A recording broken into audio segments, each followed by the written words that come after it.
Hello and welcome to So What, a podcast made by PhDs of the Wageningen Centre for Sustainability Governance in the Netherlands.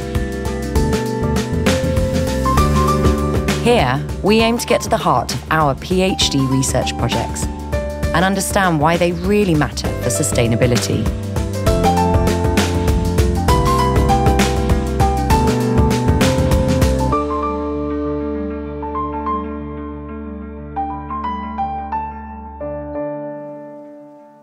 My name is Violet Ross and I will be your host today. Our guest on this show is Yannick Buitenhuis from the Chair Group Public Administration and Policy. So welcome, Yannick. I'll dive in with the first question. And can you just introduce yourself a little bit, where you're from, when you finish your PhD, and maybe an interesting fact about yourself for the listeners? Yeah, sure, Violet. Yes, thank you for having me. So my name is Yannick Buitenhuis. I'm from the Netherlands.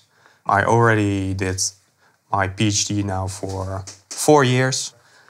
And currently I'm working at the regional government in the province of Overijssel.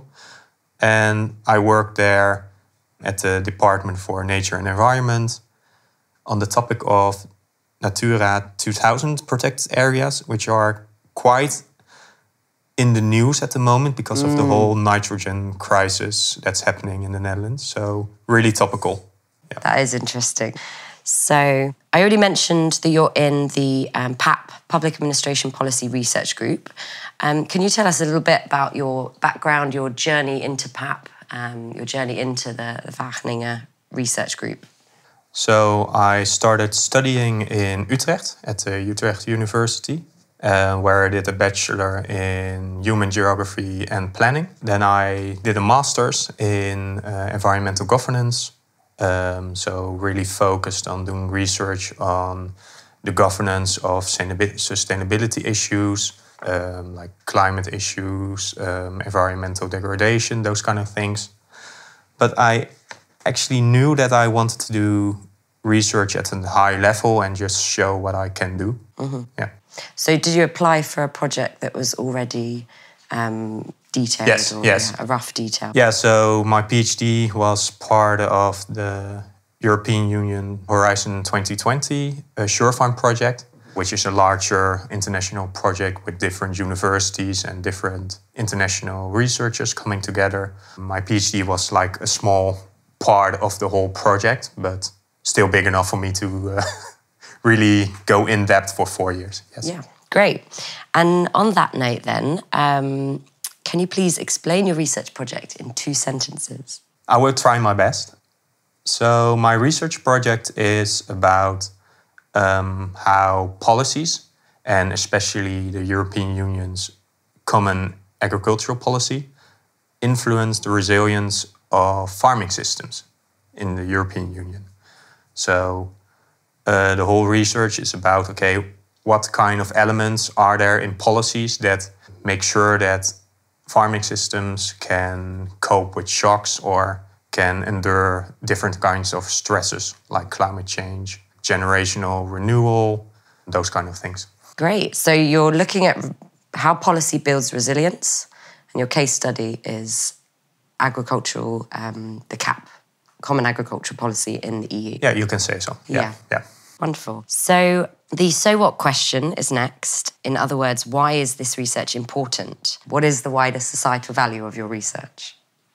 Yeah, I think the most relevant part of my research is the fact that you see that farming systems in Europe are getting more and more challenged by different kinds of issues, price volatility, economic shocks, geopolitical tensions, also now with the whole Ukraine war that's going on, but also more longer-term challenges, stresses like climate change, biodiversity loss, those kind of things. And these kind of challenges affect how farming systems function, but also their capability to produce food, give employment, labor, but also their ability to take care of nature and landscapes, those kind of things. The resilience part is that those farming systems, they do have an ability to cope with those kind of shocks and stresses. But if they are resilient, they can also maintain it over a longer time. And the relevancy is that policies really have the ability to help with strengthen the resilience, or maybe not. They can even constrain it in some cases. So the research goes into depth in, okay, what is it that policies can do? How can they help farming systems? Which kind of elements are necessary to make sure that those farming systems can still produce food in the future while being able to cope with different kind of shocks and challenges. Yes. Okay, great. I just want to dive in now to the core concepts that you use in your project. I've heard the word resilience a lot. So can you explain to the listeners what you mean by resilience? Yes, so resilience is the ability of a system, and in my research, it's our farming systems. It's the ability to deal and cope with shocks and stresses, but also being able to maintain your important functionalities. So being able to produce food or labor, those kind of things. So you're much more on the system level rather than the individual farmers, is that right? Yes, that's right. I focus on the system level, but indeed to understand the system level, you need to be aware of all the different actors that are part of the system, like farmers, but also policymakers, different industries that are part of the food chain, all that. But really focused on the regional level. So if we go back to the so what question about this systemic perspective, why would you say that that's important, as well as these individual, more zoomed-in research projects? Why is this important systemically? Yeah, so I think the most important thing about looking at it from a system level is because it helps you to understand the interconnectedness between different actors and how one's action influences the environment for the other person. So, for example, if, in my case, a policy gets implemented that affects how farmers need to farm, that will affect those individual farms, but also more farms in the region, how they work, how they need to go along in their day-to-day job, but also their relation with like food processors, agro-industry, supermarkets. So it's all connected with each other. Great, interesting.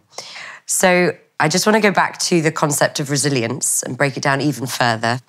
If you had to define resilience to a neighbour or maybe to your grandma, what would you say? Yeah, I think I would keep it really simple, but also we use these kind of metaphors also in our research project. And yeah, during my 4 years, I also used this metaphor multiple times. So resilience is the ability to cope with stresses and maintain working. But then I divided it in 3 dimensions. The first one is robustness, the second one adaptability, and the third one is transformability. So you can compare robustness to being a turtle. It's about taking hits, but crawling back into your shell so that you can endure those hits. And then when the shocks and hits are over, you crawl out of your shell and you just continue along. So robustness is about being able to cope with small shocks or short-term shocks and then continue functioning as you always done. Then the second one, adaptability, we always compared it to being a chameleon. So a chameleon can change its color depending on its environment. And when you compare it to farming system, some things just changes around the farming system that make that the farming system needs to adapt a little bit. It's like taking different kinds of roles depending on what's happening outside to ensure that it can continue functioning like it's always done, with some slight adjustments, but the main idea is that it continues along. Mm-hmm. Okay. And then the last part, or the last dimension, is transformability. And we always compare it to a caterpillar that is turning into a butterfly, like a really fundamental change.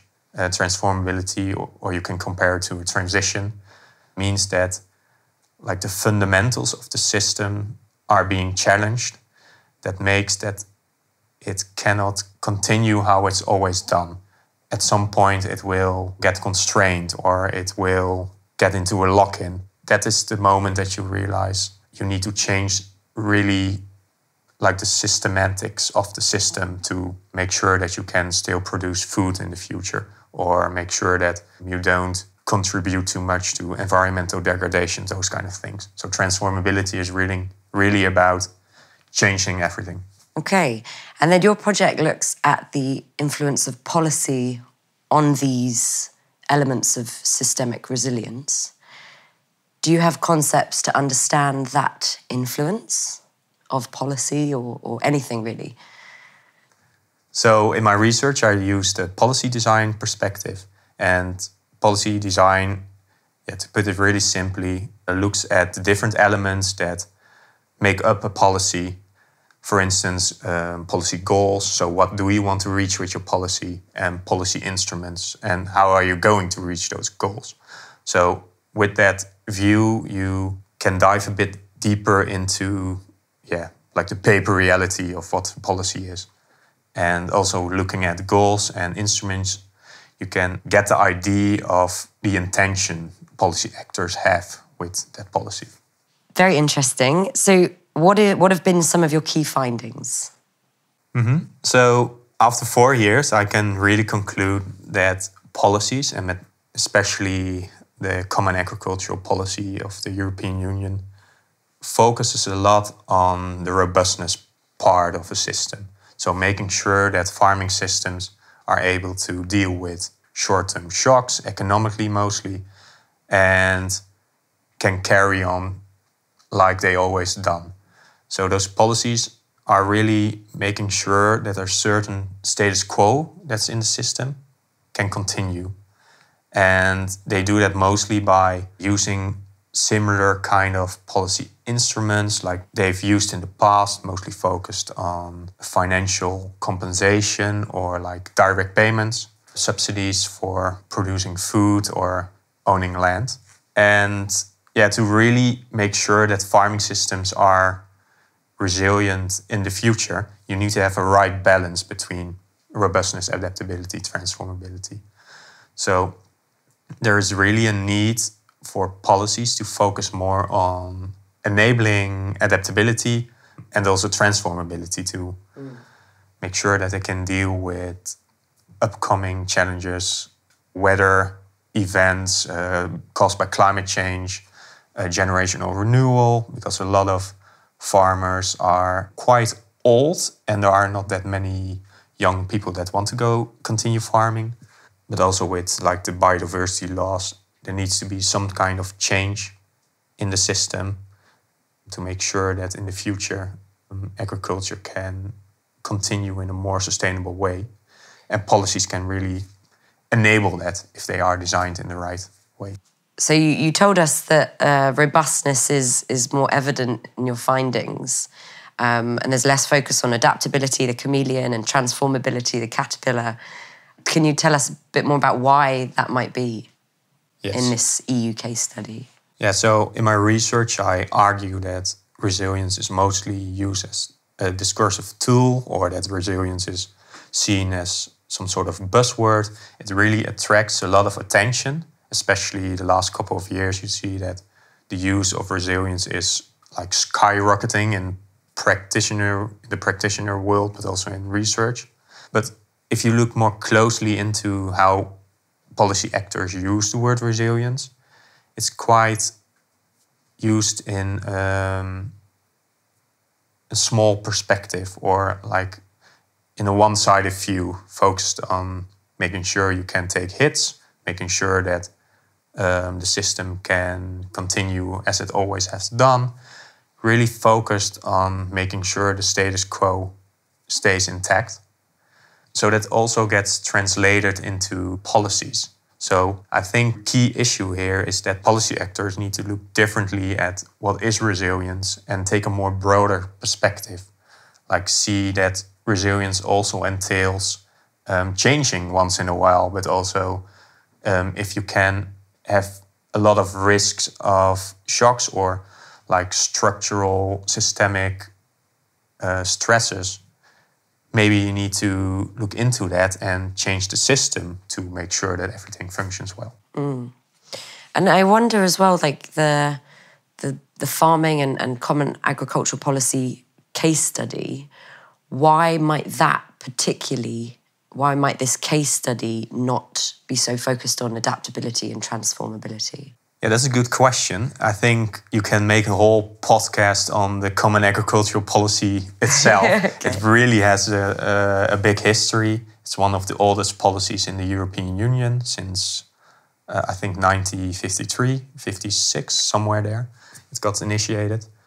So it's got quite a lot of history, and it's always been set up after the war, no more hunger in Europe, on intensification, making sure there is enough food for everyone.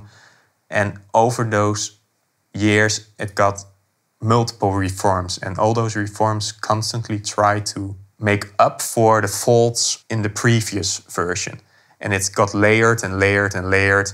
It's a big policy mix with different kinds of instruments and goals that sometimes even contradict each other.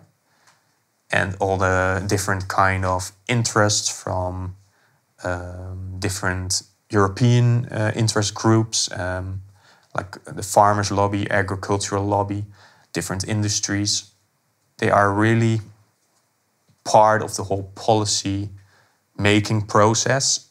And yeah, it's one big status quo oriented party, I guess. Interesting. So yeah, you talked there about a lack of an ex post or anticipatory or forward thinking, much more of a hindsight based adaptation policy. Yeah, and also what makes that there is not really a long-term perspective. So to be quite simple, why would you change a system that is really benefiting your own cause? If you talk with individual farmers about how they farm and what they want to do, they really do want to adapt if they get the opportunity, if they are facilitated in that way.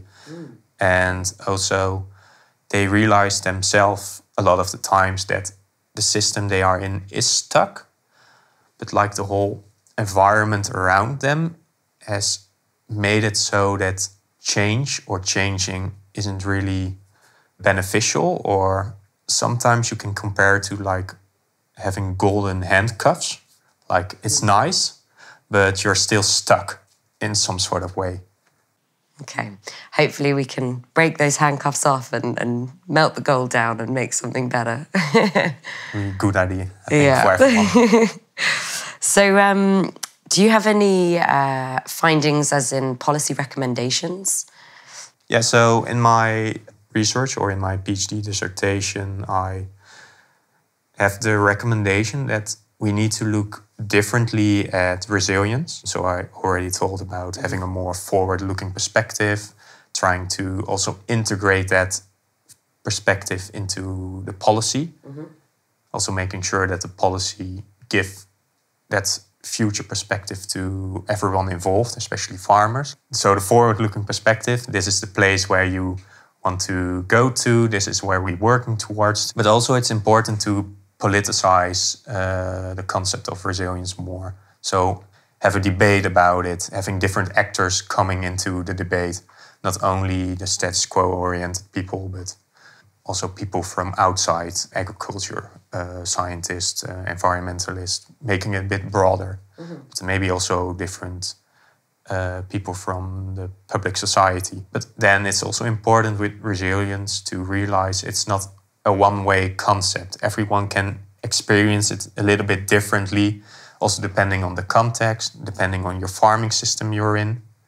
For instance, an arable farming system in the Netherlands has different issues than extensive sheep herding in Spain, those kind of things. Thank you for sharing all of that depth about the concepts that you're using and the findings of your research. Now I'm going to go a bit to a personal question and ask, what advice would you give to Yannick 4 years ago at the start of your PhD journey? That's a really nice question, and I had a thought about it, and I think the advice I would give myself back 4 years ago would be that you are not only going to research resilience at a systematic level, but you will also learn lot about your own personal resilience during those 4 years. Like, what did you learn about your own resilience?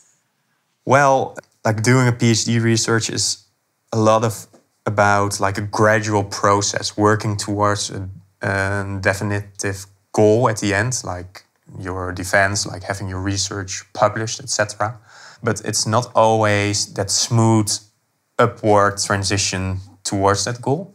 And sometimes you take two steps forward, 3 steps back. Or 10 steps back. Perhaps.